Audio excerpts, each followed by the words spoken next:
Zadovoljstvo pokrenuti ovaj niz izazova, a za današnji kulinarski izazov sam pripremio 4 namirnice. To su steak od Gastro Branimira. Super, čogiću, teleći antriko.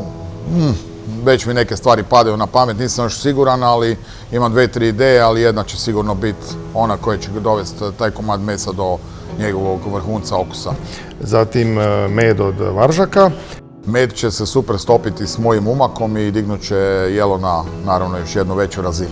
Šljiva od Marijan voće. Suhi šljive će postati mokre u umaku, dignut će jelo na jednu voćnost. Ludilo, ludilo. I kozi sir od Gabriela iz Ambient parka. Kozi sir uz ovakav komad mesa bit će to jedna vrhunska delicija. Sada znam točno šta ću pripremiti.